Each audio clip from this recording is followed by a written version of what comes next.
The fluorescent lights of St. Michael's Medical Center cast harsh shadows across Marcus Blackwood's face as he signed the papers that would end his son's life.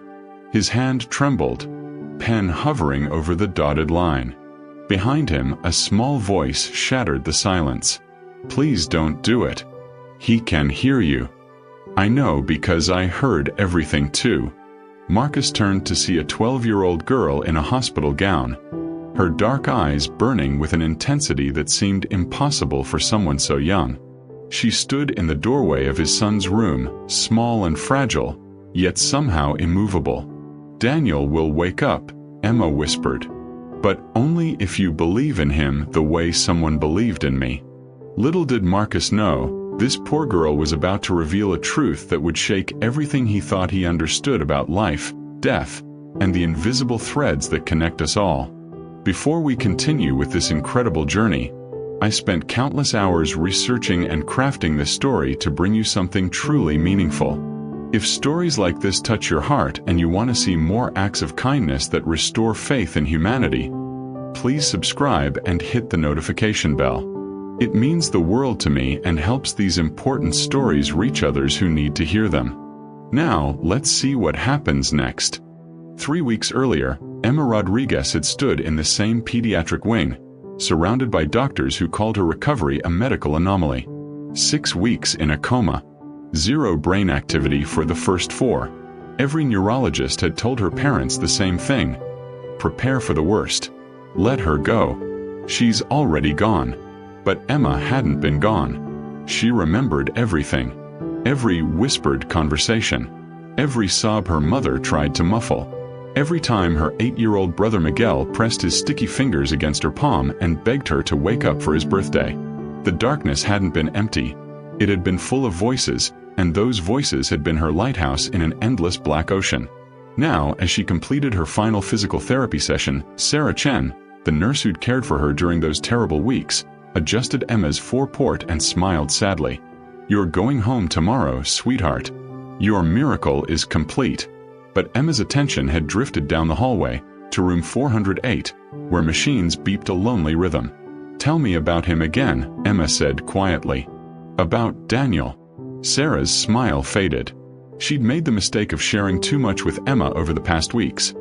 Stories about the boy in the coma down the hall, the billionaire son who loved stars and rescue dogs, whose room overflowed with letters from classmates he couldn't read.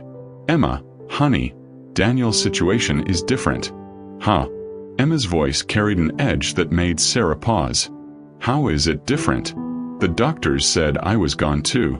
They said my brain was, what was the word? Irretrievably damaged. But I heard everything, Sarah. Every single word." Sarah knelt beside Emma's wheelchair, her medical professionalism cracking to reveal raw emotion. "His father is ending life support next week. The decision is made. There's nothing. Then I need to see him. Before I leave." "Emma, that's not possible. His father won't. Please." Emma's eyes welled with tears, but they weren't tears of sadness. They were tears of desperate purpose. "I know what it's like in there, Sarah. I know how lonely it is.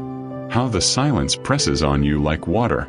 How you start to wonder if maybe you should just let go. Drift away. Because maybe everyone would be better off." "Stop." Sarah's own eyes were wet now. "Don't say that." "But that's what I thought, Sarah. Until I heard Miguel. Until I heard him tell me about the treehouse Dad promised to build when I came home.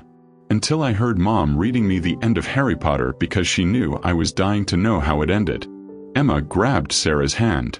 "Who's reading to Daniel? Who's telling him about the world he's missing? Who's giving him reasons to fight back?" The question hung in the air between them. "His father sits with him every day," Sarah said softly. "But Marcus Blackwood isn't a man who talks much. He just sits there, working, making calls, watching his son slip away." That night, Emma didn't sleep. She stared at the ceiling of her hospital room, listening to the distant sounds of the pediatric wing. Somewhere down that hallway, a boy her age was drowning in darkness. And unlike her, he was drowning alone. She would soon discover that saving Daniel Blackwood would require more than courage. It would require her to relive her own nightmare. At 2 a.m., Emma slipped out of her bed. Her legs were still weak from weeks of atrophy, but physical therapy had rebuilt enough strength for her to walk. She moved silently through the dim corridor, her hospital gown ghosting around her thin frame. Room 408's door was cracked open. Soft blue light spilled into the hallway from the monitors surrounding Daniel's bed. Emma pushed the door wider. Daniel Blackwood looked peaceful. Too peaceful. Like a prince in a fairy tale, waiting for true love's kiss. But Emma knew better. She knew that beneath that stillness was a boy screaming silently, begging for someone to hear him. She approached his bedside, her heart hammering.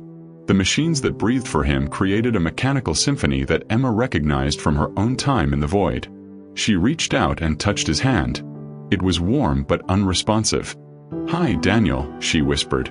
"My name is Emma. You don't know me, but I know you. Sarah told me about you. About how you love astronomy and how you rescue animals and how your friends miss you so much they write you letters every single day." The monitors continued their steady rhythm. No response. But Emma hadn't expected one. "I was where you are," she continued, her voice barely audible. 3 months ago. I was drowning at Camp Pinewood, and by the time they pulled me out I was gone. That's what everyone said. Gone.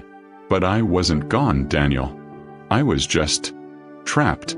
Like being underwater, and you can see the surface, but you can't reach it no matter how hard you swim. Emma's throat tightened.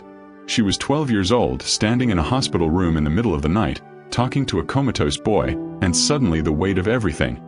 Her own trauma, her fear, her desperate need to save someone else from that drowning darkness, crashed over her. "I'm going to come back," she promised. "I'm going to read to you about the stars. I'm going to tell you about the world outside these walls. And I'm going to help you find your way back, Daniel. Because nobody should have to swim alone." She squeezed his hand once, then turned to leave. Behind her, so subtle that she almost missed it, one of Daniel's monitors flickered, a tiny spike in brain activity that vanished as quickly as it appeared. But Emma didn't see it. And in that moment, everything was about to change. Marcus Blackwood hadn't always been a hollow man. Once he'd been a dreamer. A kid from Pittsburgh who'd coded his first program at 9 years old and built a tech empire by 35. Forbes had called him visionary. Time magazine had named him Person of the Year. But all his billions couldn't buy the one thing he needed. His son's life. The neurologist's words echoed in his mind during the sleepless hours. Prolonging treatment at this stage is extending suffering, not preserving hope. Daniel's brain activity is minimal. The damage is catastrophic. Mr. Blackwood, you need to accept. Accept. As if loss was something you could accept like a business proposal. Sign here. Initial there. Your son is gone. Marcus sat in room 408 at 6 a.m. The same chair he'd occupied for 63 days straight. His assistant handled the company now. Board members sent sympathetic emails he never read. The world kept spinning while his had stopped completely. "Dad would have liked you to fight," Marcus murmured to Daniel's still form. "Your grandfather never quit anything. Built his machine shop with his bare hands. Worked until the day he died." He paused, voice cracking. "But what am I fighting for, Daniel? The doctors say you're not there anymore. They say. They said that about me too." Marcus jerked around. A small girl stood in the doorway, the same one from the pediatric ward he'd seen being wheeled around for physical therapy. Large brown eyes. Hospital gown. An expression far too serious for someone so young. "You're not supposed to be in here," Marcus said, his voice hoarse from disuse. "I'm Emma. Room 412. She stepped inside uninvited, moving with the careful deliberation of someone relearning their own body. "I've been visiting Daniel for 2 weeks now. Reading to him. Talking to him. You're usually gone during my visits." Marcus felt a flash of irritation. "This is a private room. My son needs rest." "He needs voices," Emma interrupted. The audacity of it stunned Marcus into silence. This 12-year-old girl had just cut off one of the most powerful men in America. He needs people to talk to him, to tell him stories, to give him reasons to come back. "You're a child," Marcus said, not unkindly. "You don't understand the medical realities. I was in a coma for 6 weeks." Emma's voice was steady, factual, near drowning. "The doctors told my parents I was brain dead. They used that exact word. Dead. They said my brain had been without oxygen for too long. That even if I woke up, I'd be a vegetable." Her eyes hardened. "Do I look like a vegetable to you, Mr. Blackwood?" Marcus stared at this small, fierce girl. That's different. Your case. My case was hopeless. Daniel's case is hopeless. The doctors were wrong about me. Little did you know they might be wrong about your son too." The words hit Marcus like a physical blow. Hope was dangerous. Hope was what had kept him chained to this hospital room, watching his son's body waste away, refusing to accept reality. Hope was cruelty disguised as comfort. "I've consulted with 17 specialists," Marcus said, his voice tight. "The best neurologists in the world. They all agree." "Did they agree about me?" Emma pulled out her phone, a cheap, cracked screen model that looked like a relic compared to the technology Marcus built. She showed him a video. A woman in a white coat, standing in a hospital corridor. "This is Dr. Patterson. She was my neurologist. Listen to what she says." The video played. Dr. Patterson's voice was clinical, detached. "Emma Rodriguez presents with profound hypoxic brain injury. Glasgow coma scale of 3. No meaningful neurological recovery is expected. The family should consider palliative care and organ donation." Emma stopped the video. That was recorded 4 weeks before I opened my eyes. Marcus felt something crack inside his chest. Medical miracles happen, but they're called miracles because they're rare. "So you're giving up because saving Daniel is too unlikely?" Emma's voice rose. "Because the statistics are bad." "Is that how you built your company, Mr. Blackwood? By quitting when the odds weren't in your favor?" The accusation was absurd. Offensive. This child knew nothing about him, about business, about the impossible choices he faced. But her words burrowed into him like hooks. "My company is irrelevant. Your company exists because you believed in impossible things." Emma moved closer to Daniel's bed. "Sarah told me you started with nothing. That people said your ideas couldn't work. That investors laughed at you. But you believed anyway." She touched Daniel's hand gently. "Why won't you believe in your own son?" "Because believing won't change reality." Marcus was on his feet now, the dam of his grief finally breaking. "Do you think I want to turn off these machines? Do you think this is easy? I sit here every day hoping for a miracle, and every day my son disappears a little more. His muscles are atrophying. His organs are failing. The Daniel I knew is gone, and keeping his body alive isn't bringing him back, it's just prolonging my own torture." The outburst echoed through the room. Marcus was breathing hard, tears streaming down his face for the first time since the accident. He'd finally said it out loud, the truth he'd been hiding from everyone, especially himself. Emma didn't flinch. She looked at him with an understanding that seemed impossible for someone her age. "I know what it's like in there," she said softly. "In the coma. It's not like sleeping. You're aware. You hear things. And the scariest part isn't the darkness, Mr. Blackwood. It's when you start to feel the people who love you giving up. When their voices get farther away. When you realize that maybe you should just let go, because you're causing them too much pain." Marcus froze. "Emma. The only reason I'm standing here is because my little brother wouldn't stop talking to me. He sat by my bed every single day and told me about his day. About his school. About the treehouse he wanted to build with me. Stupid, boring stuff. But those stories were a rope, and I climbed them back to life." She looked directly at Marcus, her eyes fierce. "Who's throwing Daniel a rope, Mr. Blackwood? Because from where I'm standing, it looks like everyone's already let go." The room fell silent except for the steady beep of Daniel's monitors. Marcus felt the paper in his pocket, the consent form for withdrawing life support, scheduled for signing in 4 days. A truth hidden for years was surfacing in his mind. He'd been so focused on the medical data, the expert opinions, the statistics, that he'd forgotten the most important thing. He'd forgotten to talk to his son. If this story is touching your heart, please take a moment to like this video and share it with someone who needs to hear it. Your support means everything. Now, let's see what Emma does next. That night, Marcus Blackwood did something he hadn't done in 2 months.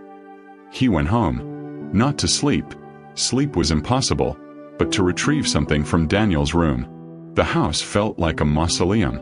His ex-wife Victoria had moved out 3 years ago, taking only her clothes and leaving Daniel to split time between 2 homes that never quite felt complete. Now Daniel wasn't in either home, and the silence was suffocating. Marcus pushed open Daniel's bedroom door. Glow-in-the-dark stars covered the ceiling. Daniel had spent an entire weekend placing them in constellation patterns. There, Orion. There, the Big Dipper. And there, Daniel's favorite, Cassiopeia. The room still smelled like his son, a mixture of boy sweat, dog fur from volunteer days at the shelter, and the mint toothpaste he always used too much of. Marcus's knees went weak. He sat on Daniel's bed and let himself break. "I don't know how to do this," he whispered to the empty room. "I don't know how to hope anymore." His eye caught the bookshelf. Dozens of astronomy books, their spines cracked from repeated reading. Daniel had dreamed of being an astronaut. He'd written NASA letters asking about the Mars mission.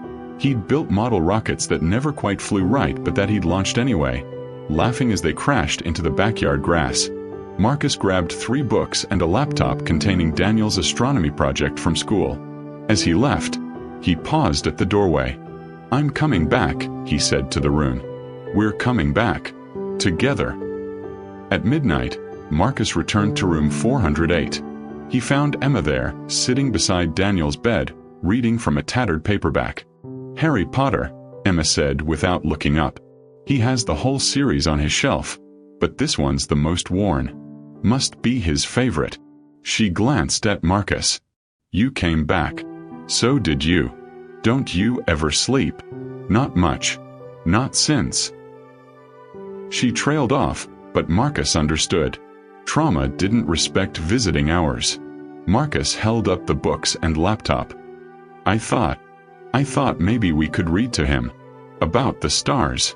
Would you help me?" Emma's face transformed with a smile so bright it hurt to look at. "Really? I don't know if this will work," Marcus admitted, sitting in his usual chair. "The doctors say." "Forget what the doctors say. For tonight, just talk to your son." So Marcus did. He opened Daniel's laptop and pulled up the astronomy project, a presentation on black holes that Daniel had been working on before the accident. And Marcus began to read. "A black hole is formed when a massive star collapses," Marcus read, his voice uncertain at first, then growing stronger. "They're invisible, but we know they exist because of how they affect the space around them. Light gets bent. Time slows down. Nothing can escape but..." He paused, reading his son's words. "But black holes aren't the end. Scientists believe they might be portals to somewhere else. That what gets pulled in might come out transformed. Reborn." Emma leaned forward. "Daniel wrote that?" Marcus nodded, his throat tight. 3 weeks before the accident. "He's smart," Emma said. "He'll figure out how to come back through his own black hole." They read for hours. Marcus shared Daniel's work. Emma read from Harry Potter. They talked about constellations and Quidditch and rescue dogs. And slowly, something in the room changed. The atmosphere felt less like a tomb and more like a vigil. A watching, a waiting, a refusing to surrender. At 3 a.m., Sarah Chen discovered them during her rounds. She should have sent Emma back to her room. She should have reminded Marcus about hospital protocol. Instead, she pulled up a chair. "Tell me about when he was born," Sarah said gently to Marcus. "What was he like?" And Marcus, this billionaire who never shared personal stories, who kept his life locked behind walls of wealth and privacy, began to talk. About Daniel's first word being star. About how he'd refused to sleep without the moon nightlight. About the time he'd used his birthday money to buy supplies for the animal shelter instead of the video game he'd wanted. "He has your stubbornness," Emma said, smiling. "I can tell." "Had," Marcus corrected automatically, then stopped. "Has. He has my stubbornness." Present tense. It felt like rebellion against reality. It felt terrifying. It felt necessary. Over the next 3 days, a rhythm developed. Emma would finish her physical therapy and come to Daniel's room. Marcus would arrive with books, photos, stories. Sarah would join them during breaks, adding her own observations about Daniel's care. Even the cleaning staff began to linger, sharing small encouragements. Marcus learned that Emma's family lived in a cramped apartment in the Bronx. Her father worked construction. Her mother cleaned houses. They had no insurance, and the hospital bills from Emma's coma would follow them for years. Yet Emma spoke about her family with fierce love. "Miguel wants to be a scientist," Emma told Marcus on the third night. "Like Daniel. He's only 8, but he's obsessed with volcanoes. Drives Mom crazy with all his questions." Marcus found himself asking, "What about you? What do you want to be?" Emma was quiet for a moment. "I wanted to be a swimmer. Before. I was training for Junior Olympics." She touched her chest, where the trauma of drowning lived. "Now I don't know if I can even get in a pool without panicking. But maybe that's okay. Maybe I'll find something new." The resilience of this child astounded Marcus. She'd survived death, lived through weeks of darkness, lost her dreams, and still she sat here helping a stranger's son because she believed in impossible things. "Emma," Marcus said carefully, "when this is over, when you go home, I want to help your family. The medical bills." "No." Emma's voice was firm. "That's not why I'm doing this. I know that. But, Mr. Blackwood, I don't need your money. I need you to believe in Daniel. That's all I've ever needed." The simplicity of it broke something in Marcus. This poor girl had nothing, and she was giving him everything. On the 4th day, the day Marcus was supposed to sign the papers ending life support, he arrived at room 408 to find Emma already there. But something was different. Emma was standing at Daniel's bedside, and she was crying. "Emma, what's wrong?" She turned to him, her face streaked with tears. But she was smiling. "Mr. Blackwood," she whispered, I think he squeezed my hand." In that moment, everything changed. Marcus lunged toward the bed, grabbing Daniel's other hand. "Daniel, son, if you can hear me, squeeze my hand. Please, squeeze my hand." Nothing. Marcus waited, his heart thundering so hard he could hear blood rushing in his ears. 10 seconds. 20. 30. Nothing. "Emma, are you sure?" "I felt it." Emma insisted. It was small, but it was there. His fingers moved against mine. "I swear, Mr. Blackwood." Sarah rushed in, summoned by the commotion.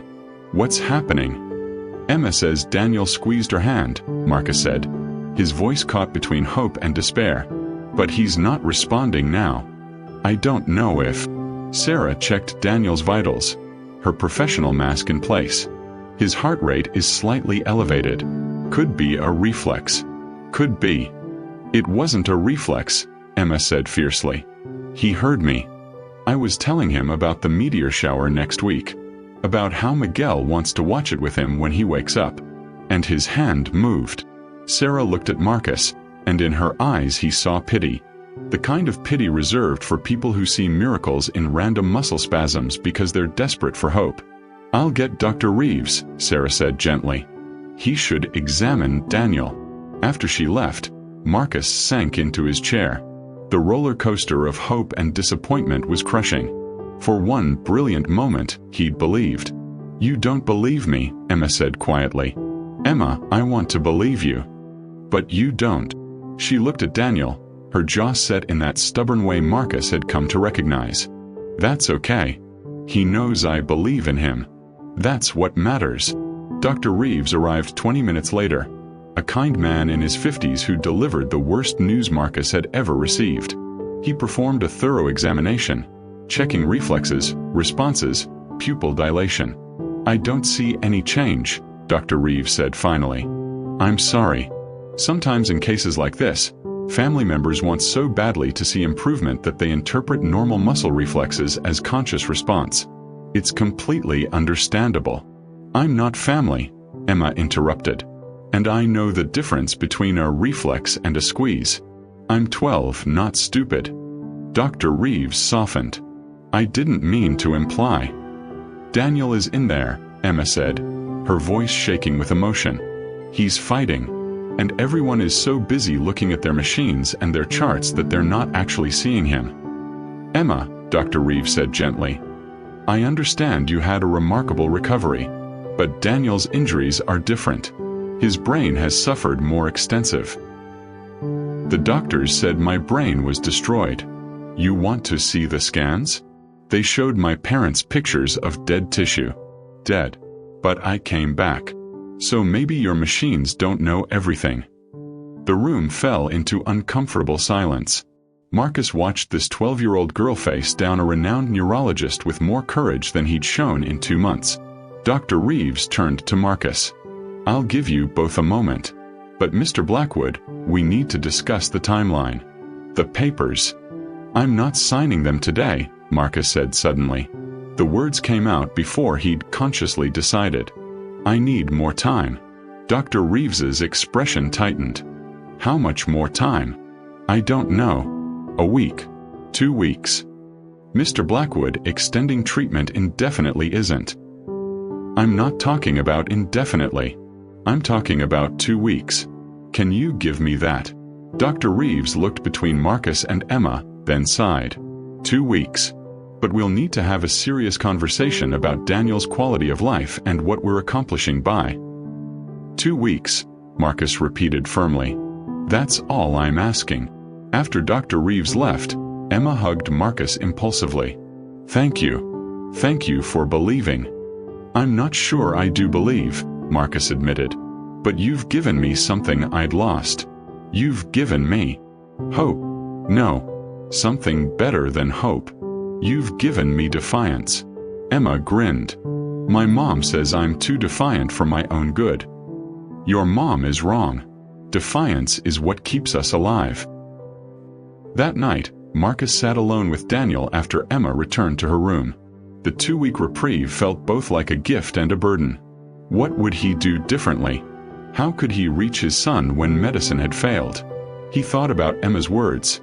"Maybe your machines don't know everything." Marcus was a man of technology. His entire fortune was built on understanding systems, data, algorithms. But his son wasn't a system. Daniel was a mystery, a consciousness trapped somewhere beyond the reach of monitors and scans. "I don't know if you can hear me," Marcus said to the still form in the bed. "Dr. Reeves doesn't think you can. The machines say you can't. But Emma believes you can, and that girl is the bravest person I've ever met. So I'm going to trust her judgment over all my expensive doctors." He pulled out his phone and started recording. "This is going to sound crazy, but I'm going to try something. I'm going to send a message to everyone you know. Your friends from school. Your teachers. The volunteers at the animal shelter. Everyone. And I'm going to ask them to send you videos. Messages. Stories. Because Emma says you need voices, and if there's even a 1% chance she's right, then I'm going to flood this room with so many voices that you can't possibly stay lost." Marcus had spent 2 months trying to control an uncontrollable situation with money, with experts, with logic.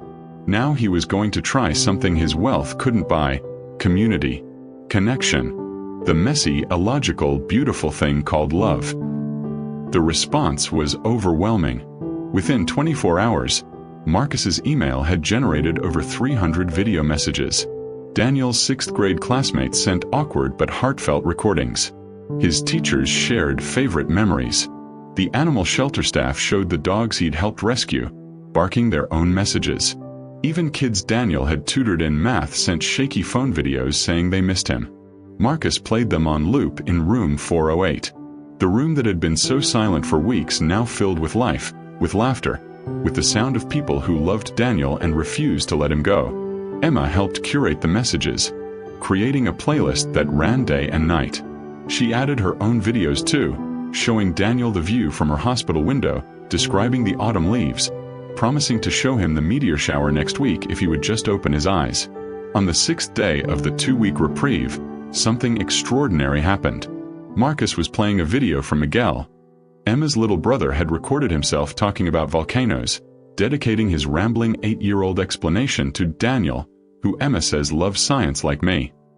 The monitor beeped. A spike in brain activity.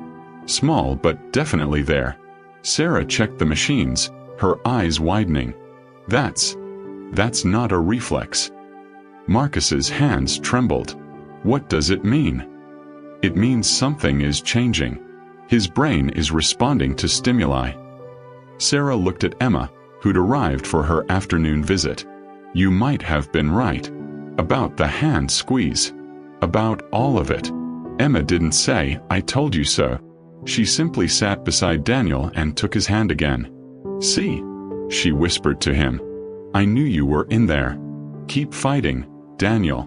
Just a little bit more." And in that moment, everything they thought they knew about consciousness, about miracles, about the power of human connection began to shift. But the real challenge was only beginning. This story is far from over, and what happens next will leave you speechless. Please take a second to like this video if you're invested in Daniel and Emma's journey. Now, let's see what unfolds. The 13th day arrived like a countdown timer reaching 0. Marcus had one more day before Dr. Reeves would demand a final decision. The brain activity spikes had continued. Small, sporadic, but undeniably real. Yet Daniel's eyes remained closed. His body remained still. The gulf between responding and awake seemed insurmountable. Emma's discharge date had come and gone. Technically, she should have been home a week ago, but her doctor had agreed to extend her stay for additional observation. Everyone knew the truth. Emma refused to leave until Daniel opened his eyes. "You can't live in a hospital forever," Marcus told her gently. "Your family needs you home." "Daniel needs me more," Emma said stubbornly. "We're so close, Mr. Blackwood. I can feel it." Marcus wanted to believe her, but hope had become a knife. The more he held on to it, the deeper it cut. That evening, Sarah brought unexpected news. "Emma, there's someone here to see you. Both of you." Miguel Rodriguez burst into the room like a small hurricane, his mother close behind. The 8-year-old made a beeline for his sister, nearly tackling her with his hug. "Miguel!" Emma laughed, squeezing him tight. "What are you doing here?" "Mom said I could visit. I brought my volcano project to show Daniel." Miguel held up a papier-mâché volcano painted in enthusiastic primary colors. "You said he likes science."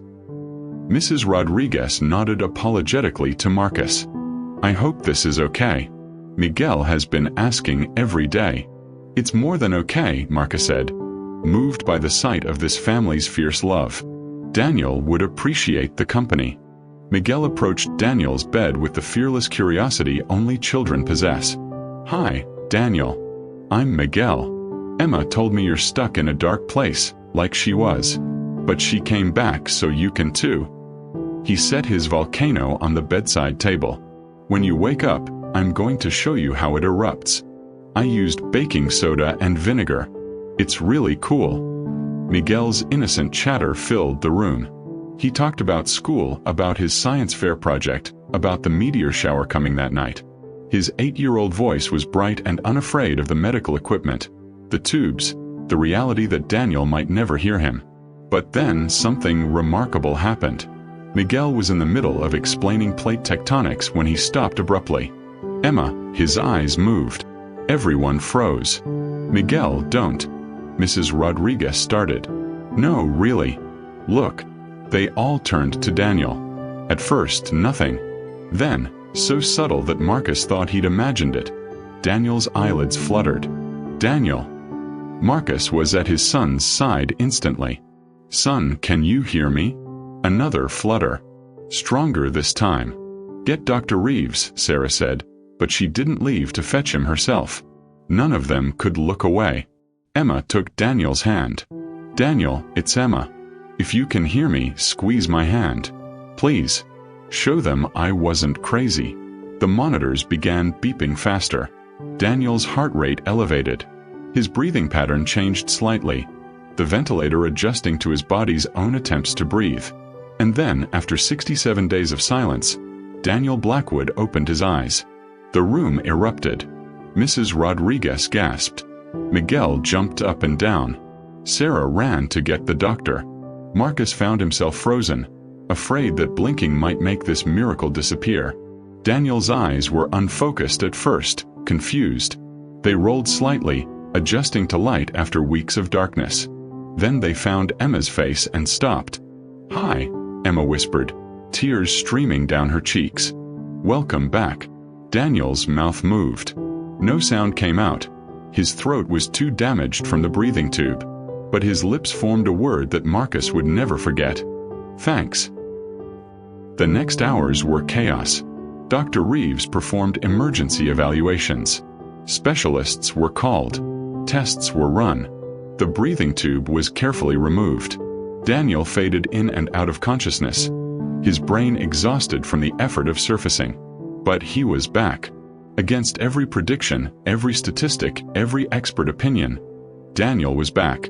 In the early morning hours, when the medical storm had calmed, Marcus found himself alone with Emma in the hallway outside Daniel's room. Inside, his son slept naturally for the first time in over 2 months. "You saved him," Marcus said, his voice thick with emotion. "You saved my son." "No," Emma said. "We saved him. You, me, Sarah, Miguel, all those people who sent videos. We reminded him that the world is worth swimming back to." Marcus knelt down to Emma's level. "What you did, what you gave us, I can never repay that." "I don't want repayment," Emma said. "But..." She hesitated. "Could you do something for me? Anything. There are other kids. In comas. In hospitals everywhere. Kids whose families can't afford to wait because the insurance runs out. Kids whose parents give up because the doctors say it's hopeless." Emma's eyes blazed with purpose. "Could you help them? The way you helped Daniel? Could you give them time and voices and hope?" Marcus felt something shift in his chest, a purpose crystallizing that was bigger than his company, bigger than his wealth, bigger than himself. "Yes," he said. "Yes, I can do that." 3 months later, Marcus Blackwood announced the Daniel and Emma Foundation, a non-profit dedicated to supporting families with children in comas. The foundation paid for extended care when insurance lapsed. It provided resources for families to connect with communities. It funded research into consciousness and unexplained recoveries.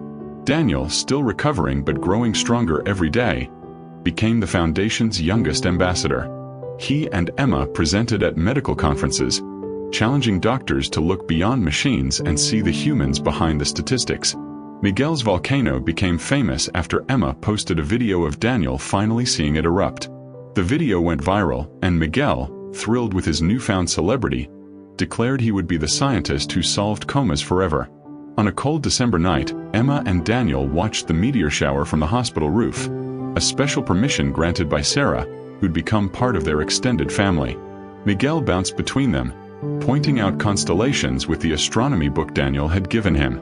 "You know what's funny?" Daniel said, his voice still raspy from recovery. "When I was in the coma, I kept hearing this girl reading to me, talking about stars and magic and hope. I thought I was making her up.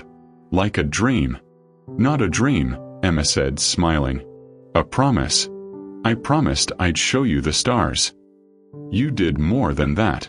Daniel looked at her seriously. "You showed me that miracles aren't magic. They're just people refusing to give up on each other." A meteor streaked across the sky, brilliant and brief. Miguel whooped with excitement. And in that moment, 2 12-year-olds who'd both fought their way back from darkness, watching stars fall while a little boy dreamed of volcanoes, the world felt exactly as it should be. Full of impossible things. Full of defiant hope. full of love that refuses to let go. If this story touched your heart, please take a moment to like, subscribe, and share it with someone who needs a reminder that hope is never foolish, and that sometimes the smallest voices carry the most powerful truths. Leave a comment telling us what this story meant to you. Your words mean the world to us and help these important stories reach others who need to hear them. Thank you for being part of this community of believers. Until next time, keep holding on to hope, and never underestimate the power of refusing to give up on the ones you love.